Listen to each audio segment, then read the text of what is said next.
подиграва на гърба на българския народ и много жалко, че тези хора вече години наред се подиграват с българския народ и това е много жалко.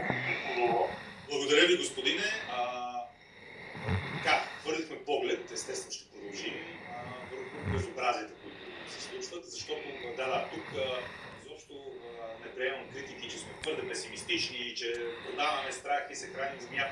Не, когато ти бъркат джоба, когато ти вдигат данъчно-осигурителна тежест в първия евробюджет, който какво беше там?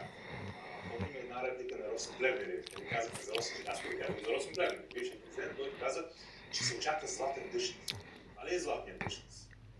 Че ти дигат, че започват да щавят, казвам, да стрижат, да скубят, да грабят, в джоба на хората, които работят, на работодатели и на работещи, едновременно.